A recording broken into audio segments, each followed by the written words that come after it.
The first time I ever heard about muckish or muckish sand was from our teacher. One day during a geography and history lesson, he talked about Muckish Mountain and the sand that was produced there that was used to make glass that was being shipped all over the world. And we were very much intrigued by this.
Born from deep within the earth and sculpted by the ravages of the Ice Age, towering 666 metres above sea level, the distinctive outline of Muckish Mountain on County Donegal's northwest coast cuts an iconic vista. Distinct among a landscape dominated by the rise and fall of jagged hillsides, the contrasting contours of its outline from all directions have captivated the interests of passers-by. It forms a worthy anchor from the chain of mountains known as the Seven Sisters. From its base lays the rugged chain including Errigal, the only peak on the horizon to climb higher. Muckish claims its name from the Gaelic word Muckish, meaning the pig's back, with its outline said to resemble a resting sow. The wide-spread lands along its base have served as a rugged hinterland of farming and turf-cutting for millennia. The narrow road to the south serves as a passageway to the larger towns and has been one taken by many seeking a new life in the new world for hundreds of years. In famine times, the small stone bridge there became known as the Bridge of Tears, that marked the many mournful farewells between family members before they disappeared out of sight over the nearby hill, in some cases never to return.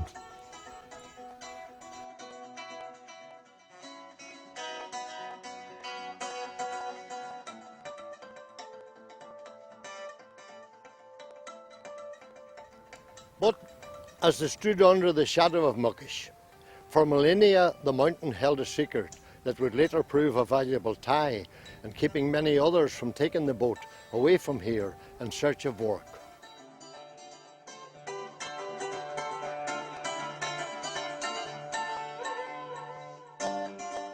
Recent discoveries show that as well as evidence of farming and turf cutting, the ancient craft of mill wheel making was also conducted at the base of Muckish. With relatively little excavation, some bogs reveal large, flat-faced rock slabs suitable for the fashioning of mill wheels. These remarkable large wheels were laboriously crafted by hand before being carefully split from its parent rock and then taken from the mountainside for use in milling flour. These precious slabs bore testimony to the hard-won skills of the masons who carved them. But it was another sandy stone that drew more attention to Muckish and would help to make its name famous around the world. For thousands of years, deep beds of a brilliantly white sand lay buried in deep trenches near its weather-beaten summit. This pure white silica sand or silica quartz is known to have drawn the attention of prospectors for many hundreds of years. Most historical records of mining interest here date back to approximately 1800, but in more recent times a new question has been posed for this area. Could the famous white sand have drawn much earlier visitors, almost 2,000 years ago?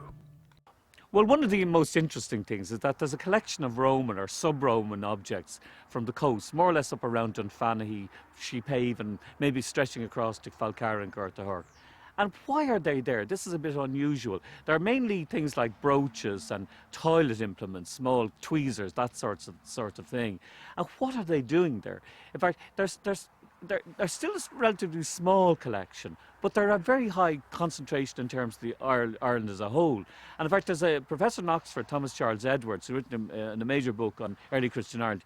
He designates that area as one of the 3 zones of Roman material from Ireland. Now, this is kind of unusual. So what are these Roman objects doing in northwest Donegal? And one possibility is that the Romans were trading the sand for making glass.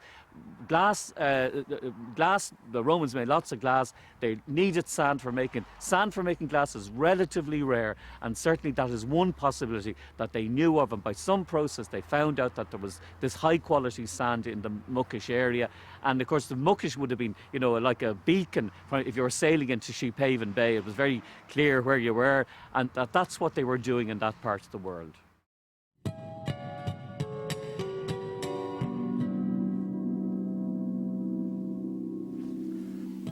Whether sand from this remote part of Ireland ever ended up in the possession of the Roman emperors remains to be seen.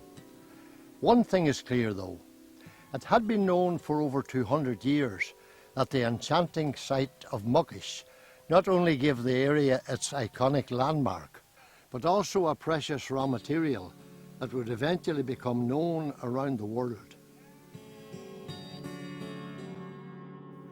At the turn of the 19th century, clear glass was in high demand. Valued by the wealthy, it denoted status and power. Window tax was introduced in England, Ireland and Wales in 1696. It was actually a tax on houses, scaled according to the number of windows in the house.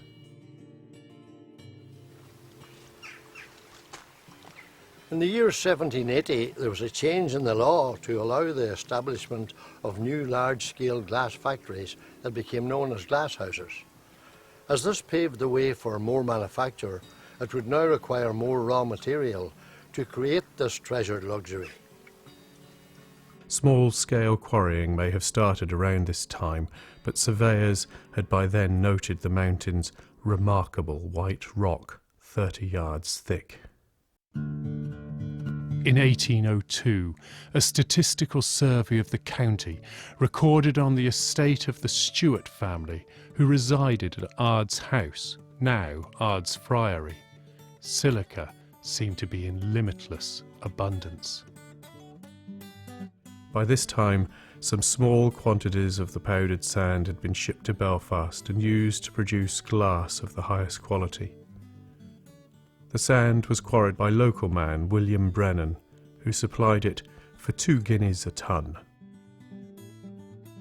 The sand was hard won, quarried by hand, and faced one major obstacle in meeting market demands: transport, or the lack of it. Yet this did little to stop the burgeoning interest in this new raw material. If anything, the interest only grew on tales of this iconic glass-flowing mountain.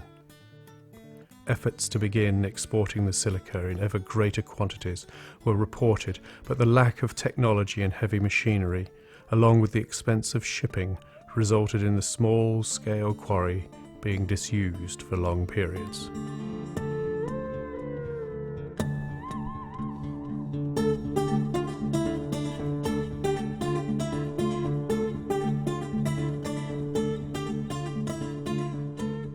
By now, the newly extended Letterkenny to Burtonport railway line, known as That Old Sunner, was in full operation for almost 2 years. This opened up the area to more visitors and explorers, but crucially for local industry, it was a means to export their goods to a wider market. While demand was good thus far, no one had gone on to develop the rudimentary quarry site into a more modern operation, along the lines of other well-known silica mines in the south of England, Belgium and France. But this was about to change. With World War I and the chaos and carnage that went with it, the sand quarries of Central Europe were left paralysed by the intense fighting. They were unable to mine, unable to transport, and ultimately unable to produce glass. By this time, Sir Peter Stewart Barham of the Ards estate reopened the quarry and hired men to do the work by hand. But a strike halted his elaborate plans to modernise, and he decided to cut his losses.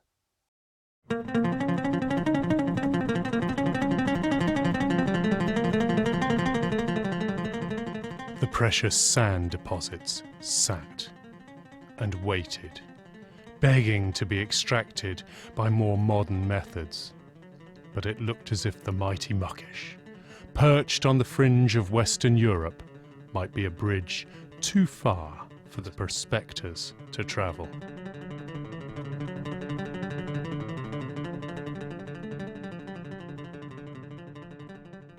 In the 1930s and 40s, it was on the east coast where the vast majority of industrialisation was taking place on the island of Ireland.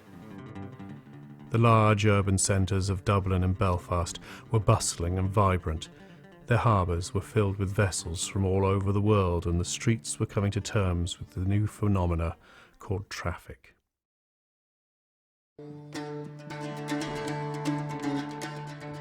It was on the city fringes where workers gathered each day to earn a living in the factories, but further west you travelled, large-scale industry thinned, and the rural tradition of agriculture became the main employment.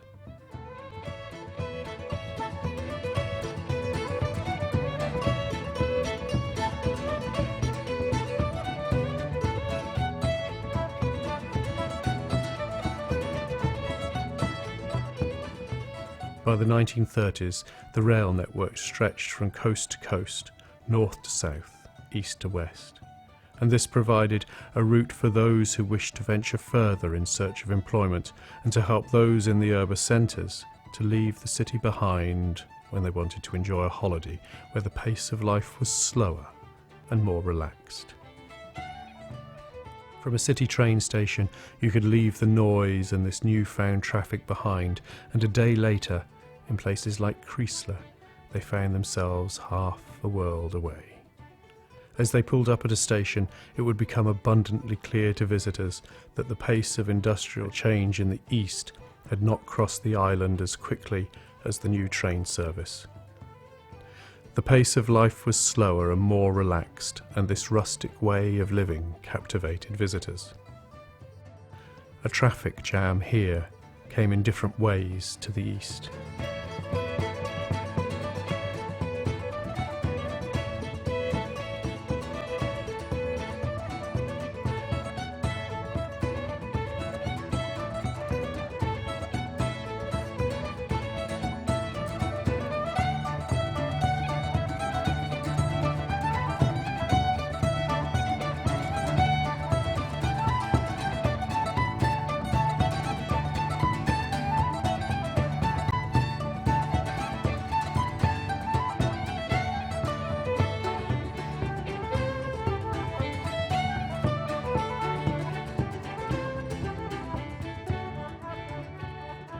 There was little by way of large-scale employment.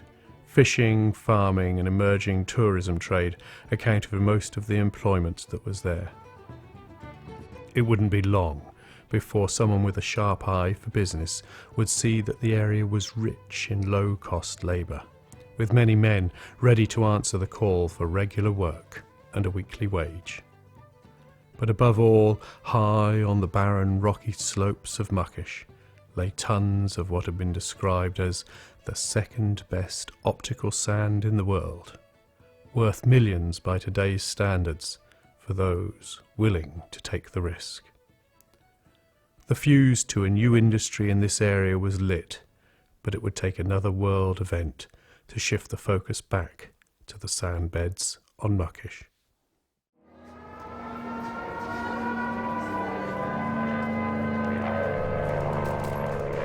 By 1939, the spectre of war hung over mainland Europe.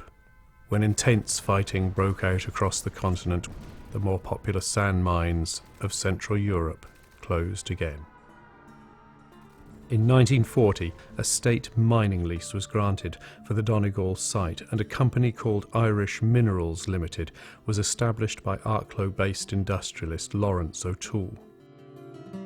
Before long, Irish Minerals was shipping hundreds of tons per month from the hillside. A raft of local men was employed in a chain of production that literally went from the top down or the bottom up, depending on your job. The pay was 6 shillings per day if you worked at the base. For those who scaled the miner's path on a daily basis, they got 7 shillings, a handsome wage during these impoverished times. It was in the summer of 1947, I was idle at the time. I'd been working on buildings before that, but there wasn't a lot of doing in Donegal at that time. So I was idle.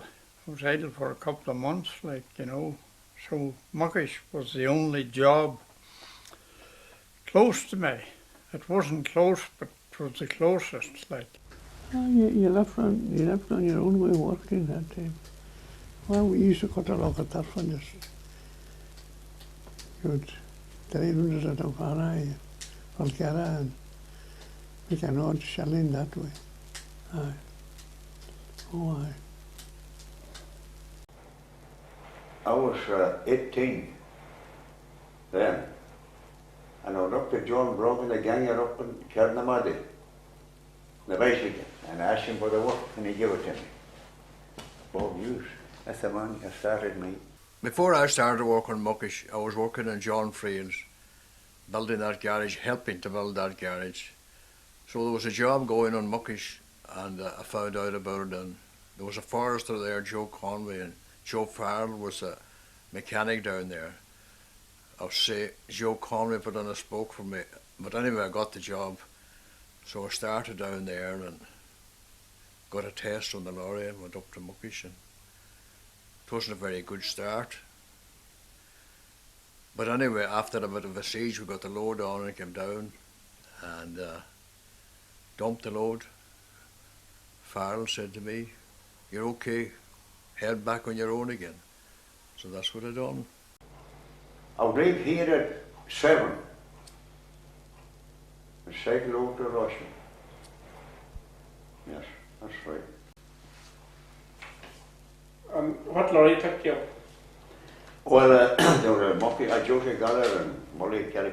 You had different lorries, Aye, you've set one off that way.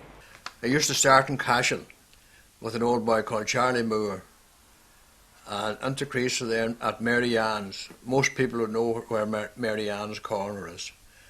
And Eddie McBride was there, better known as Eddie Foot. And then we went on to Carthamaddy, John Galler, the Brogan brothers, Mick, Pat and John, and Paddy Swinney. James Wilkinson from Crease was there too. And then we went up to, do you know a place called the Yellow Rock? We picked up Jim Tady there, Big Johnny Swinney, the Cavan man from Roisin, and wee Johnny Galler from Roisin, and Pat Ferry.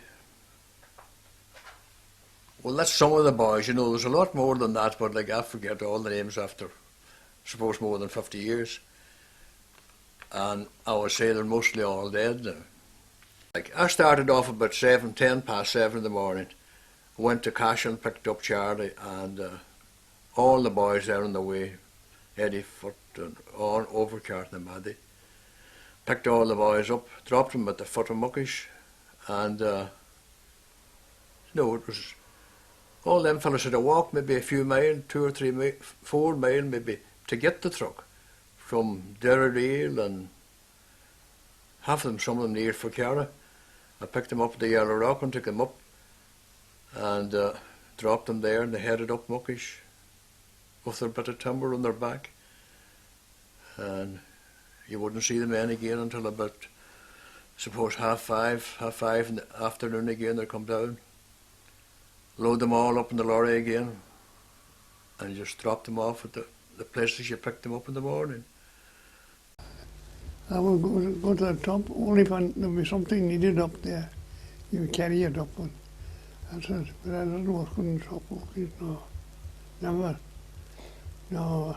I always walk around the bottom and walk at the back end of the railway and the new road and things. You know, and labouring just. Aye. And top of Muckish 8 o'clock. And you were the front of the hill at 7:30. Half an hour to walk up. We had to climb the hill then, and boy, I wasn't used to that. And that was really some climbing, you know. But we got up there anyway, and you got 5 minutes rest when you got up, and you started to work then. And you worked a 10-hour day, and we had 2 breaks, like, you know, during the day. One was about 12 o'clock and the other was about 4 o'clock, like, you know. But it was actually 7 o'clock in the evening when you finished working. And then we headed down the hill again. Coming down wasn't so bad. But most of the boys then, at the foot of Muckish, every one of them picked up a bit of timber, a bit of wood, firewood, and they all took it on their back up for the fire on the top of Muckish for cooking the tea. And there was 2 men then carried the gelignite up, and the oil had been all carried up on 4-gallon drums. And Bob McConnell and a fellow named McTaggart, they done about 3 or 4 runs a day carrying up diesel. But the firewood everybody took a bit of firewood in the morning. But on a wet day then, most of them had to sit in the hut. I think it was tough. They'd go up in the morning. If it was a pure wet day, they had to sit down there all day, come back down at night. No work, I suppose, no money. Back home again. Start the next day, the same routine. So, all in all, it was a hard job for the men that had to go to the top of Muckish. The men made their way up the mountain in almost all weathers. But this didn't mean they were guaranteed a day's wage when they got there. In 1949, the workers of Muckish were used as an example in the Doyle to have the Intermittent Unemployment Act, known as wet time, extended to cover quarry workers. But this was rejected. But there was no wet time. You didn't get paid to your glands. They cut me in hours, but there was no wet time in Muckish. A wet day, you got nothing. You come home, you got no wet time. Things were pretty primitive at the time, and there wasn't a great way of working, like, you know. Well, I had pneumatic hammers and all for drilling, but I had bogies as well, like you shoveled the sand into skips, like, you know, and you pushed them out. There was a big opening at the beginning of the chute, like, you know, for taking the sand down the hill. See, the sand was all watered coming down the chute. Only for that was all blue white support. It had to be all watered. So I kind of a good big well up on the middle of Muckish, up in the centre, Muckish on the side there. Aye.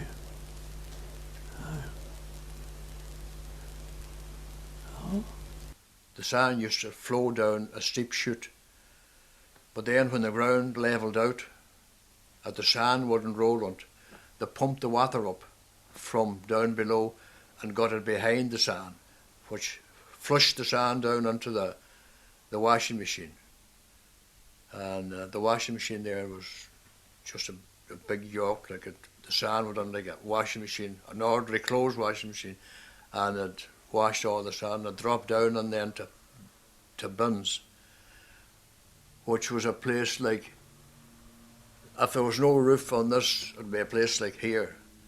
And they dropped down there and there was just a hole like for the sand to come down. We backed in here under it. It was roofed and there was one hole where the sand, you'd pull a chute and the sand would drop down into the lorry, and get your load on and level it off and head down.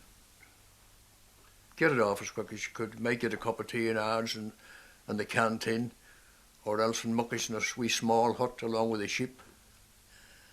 We used to have sheep coming in. Once we'd start the tea, you'd always have 2 or 3 sheep at the door where you'd pitch out a wee bit of bread and have your tea. Charlie the post was the ganger there. He used to have bother getting us out after the tea. But we always went at the end of. Getting the silica from the rugged, remote northwest was an age-old problem since the sand was discovered. For hundreds of years, the main access for transporting large volumes of goods was by boat. But off this exposed corner of the island were treacherous waters for seafarers. Poor roads meant transport by lorry was less than viable. However, the arrival of the Swilly Railway solved this problem for small cargoes.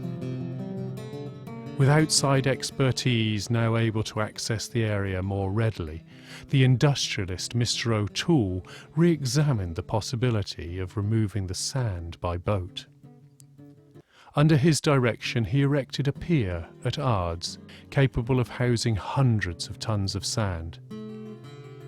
To get the sand to this point of departure, a team of lorry drivers worked a daily shift, transporting their 6 tons of cargo along the winding narrow road a few miles to the quayside. The lorries, there was 4 lorries on it at that time taking sand away, and some of it was shipped away from Downings. Most of it was shipped from Ards Pier, like, you know. They made a dumping ground there, like, you know, and it's still there, that dumping ground, like, you know. Now they could put a lot of sand there, but that would be all wheeled into the boat then. We spent days down there wheeling that into the boats, like, you know, and the boat went away and then it wouldn't be back for, say, maybe another week, or maybe another boat would come back. But then we used to maybe load the boats. There used to come boats on then to bring the sand away to Liverpool. So we used to work there at night. Fonzie Stewart, myself, and a few of the boys. Wally Donald would be the ganger. And we'd load that boat all night and then drive back the next morning again, carry on the next day again. And it was hard going, but the crack was good. You never missed it. But that happened maybe 2 boats, maybe the 1 week. There might be a week then there'd be no boat. I remember one time there was a boat in Downings waiting to get on, there was a boat at the pier, there was a boat sitting off the pier. That was 3 boats waiting to get in for sand. So that was a busy week. The way you loaded, like when the boat was sitting up, the tide was in. Well, you couldn't load the full load until she would sit down, like when the tide was out, she would sit down. But if you loaded too much on the boat while the tide was out, when she would come up there and the tide would come on, the boat might be sitting down below the water mark. So you had to watch and not put on all the load, leave about 50 ton until the tide came on, and then you could check the water mark. But when the tide was on full, then you had to rush then to get on that extra 30 ton or 40 ton to get her out on the tide. So that was a busy time. It was busy work, but like it was cheery work, like, and there was always good crack there, you know.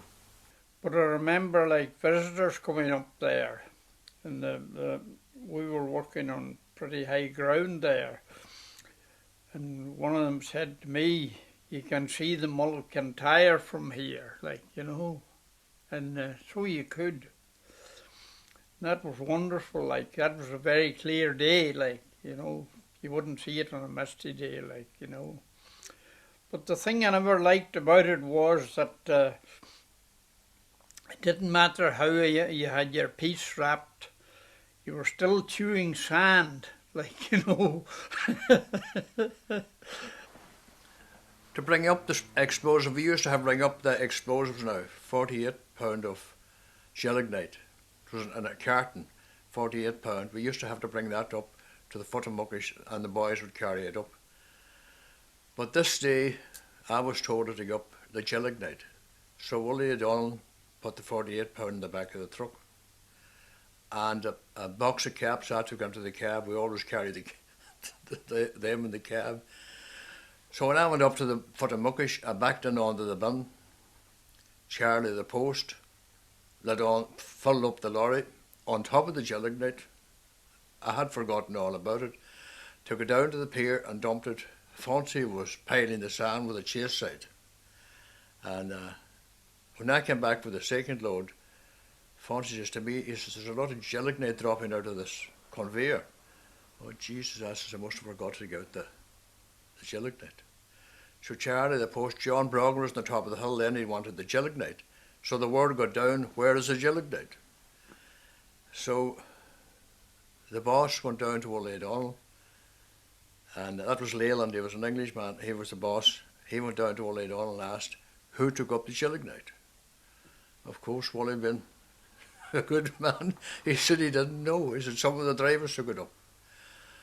And Leyland said, well, he said, the first man at our meet, he says, if he took up the gelignite, he says, he has to stop the lorry and get out. So I was coming down the gates, you know where the gates is. I was coming down the gates and I saw the green car coming. I knew it was Leyland. He stopped me and he asked me, did you bring up the gelignite?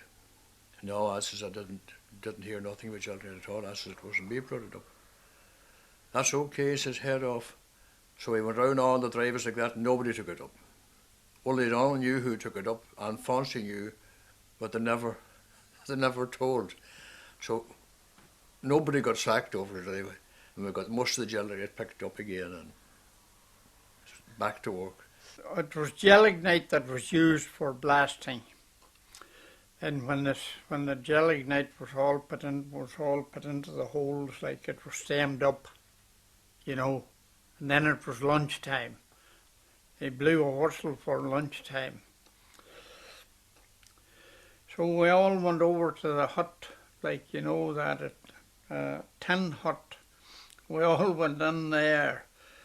And when we were having our break in there, like, you know, someone must have pressed the plunger and the lot went off. And I'll never forget, like, you know, there came stones. I'm sure there were some of them, maybe at least there were 500-600 weight, like, you know, came over and hit the roof. And I remember seeing the sheet of tin being bent down, like, you know, and all that, like, and that all came over the whole hut, like, you know, and the roof was just in a mess, you know.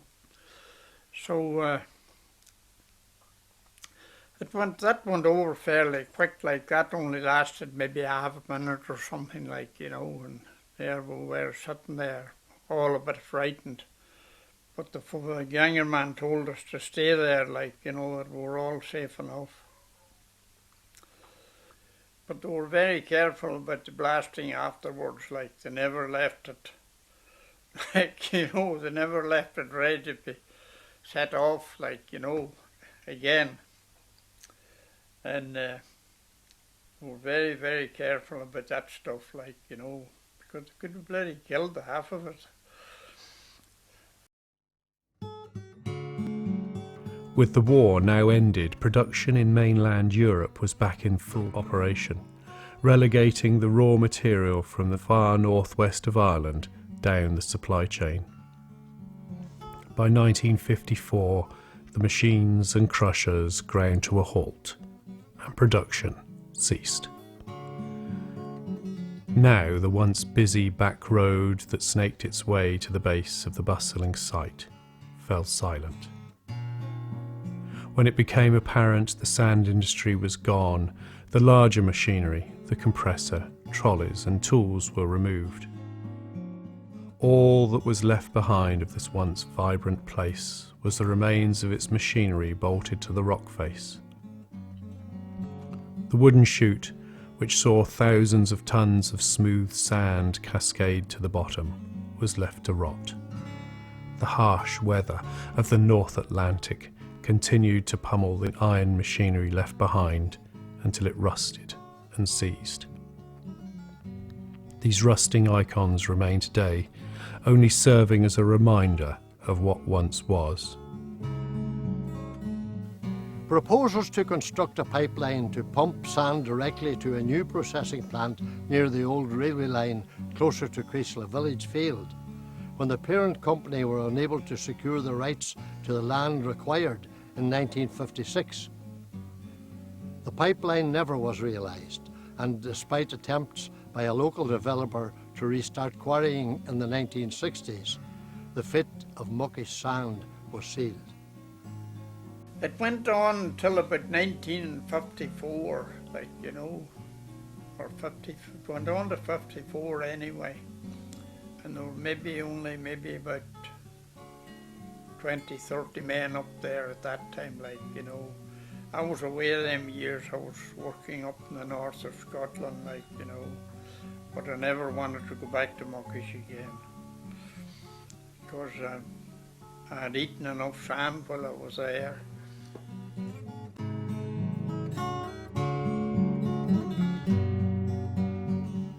The path still cuts a clear track to scale the summit. The quarry now serves as a platform to take in the panoramic view. But for hundreds of years, the white gold of silica brought many others to the top. Here, the men of Glass Mountain toiled in all weathers and left their mark in history.